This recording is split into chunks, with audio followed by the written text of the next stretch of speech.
అక్కడ పట్టేది నీళ్ళు ఎవరి అమ్మ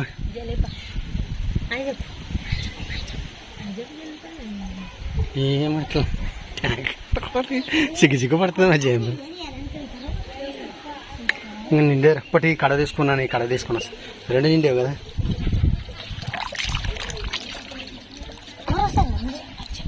పని ఉబ్బా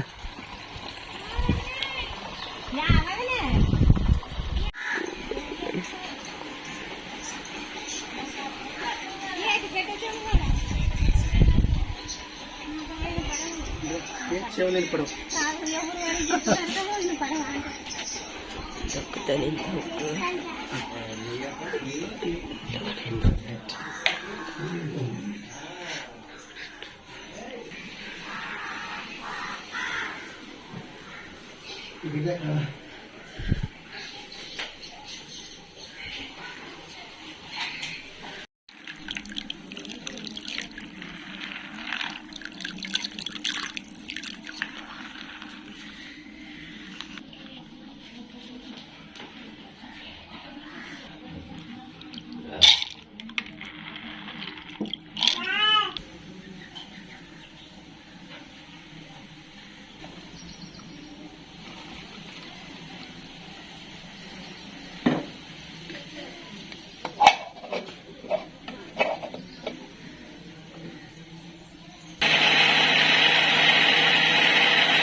సో హాయ్ అండి. మరి ఈరోజైతే స్పెషల్గా మన బ్లాగ్లో సురేఖ మరొక కొత్త బ్లాగ్ని మన ముందు ఉంచబోతుంది. అది ఏంటంటే మరి మొక్కజొన్న అంటే ఎండిన మొక్కజొన్న విత్తనాలతోనే అయితే ఈరోజు సురేఖ దోశలేనా అట్లు చేస్తుంది. మరి సో నాకైతే చాలా వండర్గా ఉందప్పా.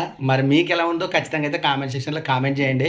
అలాగే లైక్ చేయడం మాత్రం అస్సలు మర్చిపోకండి అప్ప. కొత్త వారైతే మన ఛానల్ సబ్స్క్రైబ్ చేసుకోండి. ఇప్పుడు ఇంతవరకు అయితే చూశారు కదా ఆ మిక్స్ పట్టుకోవడము మొక్కజొన్నలు మరి ఉద్దుబేళ్ళు మొత్తం మిక్స్ పెట్టుకుని కాకపోతే మొత్తం దోశల్లాగే ఉంటాయంట. కాకపోతే ఎండిపోయిన అంటే బాగా ఆరిపోయిన అవి నన్ను చూశాను. కానీ రాత్రల్లా నానబెట్టిన పొద్దున మాత్రం మామూలుగానే ఉండవు. రాత్రి అట్లా నానబెట్టాము పగులు కానీ అట్లే ఉంటాయి. మరి అవి అయినా వాటితోనే దోశలు చేసింది తప్ప సురేఖ అయితే. చూద్దాం, ఇంట్రెస్టింగ్ బ్లాగ్, మరి కొత్త బ్లాగు.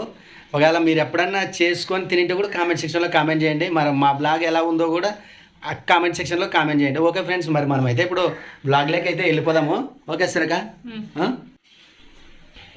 ఇప్పుడైతే మిక్స్ పట్టినాము. ఇప్పుడే కదా పట్టి పెట్టుకున్నాము. ఒక 5 నిమిషాల దాకా ఇలాగే వంచేద్దామండి. మరి ఎందుకంటే దీంట్లోకి సాలపొడి ఉప్పు వేసినాం కదా, ఒక 5 నిమిషాలు ఉంటే బాగుంటుంది అనుకున్నాను. మరి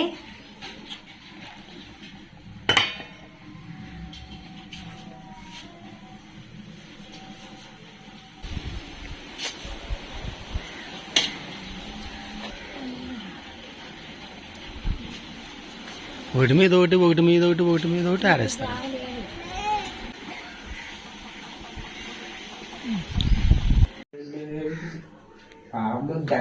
దరిద్రము కరెక్ట్ దినేష్గారు పబ్లిక్ రాసి వచ్చేకి కరోనా పబ్లిక్ జరుగుతుంది.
ఇంకోటి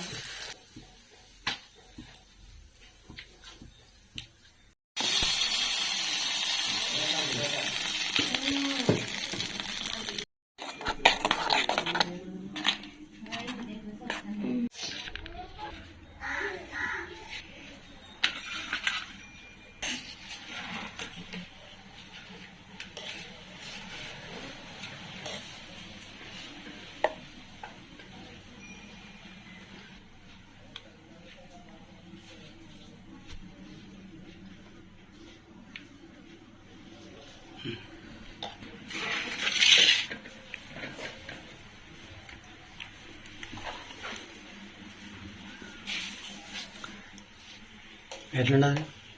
సూపర్ ఉన్నది, బాగుంటుంది, సూపర్ ఉంది ఫ్రెండ్స్, బాగుంటుంది, నిజం బాగుంటుంది. బాగున్నది.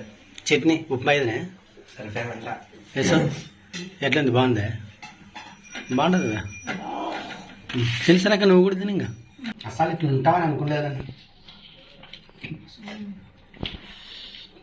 మొక్కజొన్నతోనే దోశలు చేసేదంటే మొక్కజొన్నలతోన గ్రేట్ సురేఖ. సో ఫ్రెండ్స్, మరి మొక్కజొన్న దోశలు అయితే సూపర్ డూపర్ అప్ప, చాలా చాలా బాగున్నాయి. టేస్ట్ కూడా ఏమేమి ఈ మొక్కజొన్న దోశలా లేదా అనేటప్పుడు ఉంటుంది. దీని కలర్ మాత్రం ఎక్సలెంట్, సూపర్, కోడిగుడ్డు దోశలు ఉన్నట్టుండే సురేఖ. సో ఫ్రెండ్స్, మరి ఈ దోశలు వేసేటప్పుడు కొన్ని విషయాలు గమనించాలి. ఏమంటే మనము మిక్స్ పట్టుకునేటప్పుడు దాంట్లోకి సాధ్యమైనంత వరకు కొద్ది వరకు అయితే నీళ్ళు పోసుకున్నాలి. ఎందుకంటే పిండి మందంగా ఉంటేనే దోశలు బాగుంటాయి కదా, బాగా మనకి బాగా వస్తుంది అనమాట. మందంగా ఉంటేనే బాగుంటది. కొద్దిగా ఇంకోటి సరిపాగా ఎంత కావాలో అంత అనుకోవచ్చు, గట్టిగా ఇబ్బంది అవుతుంది అనమాట. ఇంకోటి కాల్చడంలో మందం ఉంటాయి కాబట్టి బాగా కాల్చుకున్నారు. కొద్దిగా లేట్ అవుతుంది, లేట్ ప్రాసెస్ ఇది, టైం ఎక్కువ పడుతుంది కాల్చేటప్పుడు అనమాట. మందం ఉంటుంది కదా, కాల్చేటప్పుడు ఎక్కువ పడుతుంది అనమాట. Super super. దీనిలోకైతే మొత్తానికి మొక్కజొన్నలు, మరి ఉద్దుబేళ్ళు, సోలపొడి, ఉప్పు వేసి సూపర్ చేసింది తప్ప దోశల కంటే సూపర్ ఉంటుంది. మనకి బియ్యం కూడా వేస్ట్, ఖర్చు కావాలి దీన్ని దోశలు తినడం మనం మొదలు పెడితే కనుక. సో ఓకే ఫ్రెండ్స్, దోశలు అయితే సూపర్ సూపర్ అయిపో, మీరు కూడా ట్రై చేయండి. ఇప్పుడే మన ఛానల్ని కానీ మరి కొత్త కొత్త వీడియోస్ కోసం మన ఛానల్ని ఖచ్చితంగా అయితే సబ్స్క్రైబ్ చేసుకోండి. సో ఓకే ఫ్రెండ్స్, నెక్స్ట్ ఒక మంచి వీడియోలో మళ్ళీ కలుద్దాం అబ్బా. అంతవరకు బాయ్.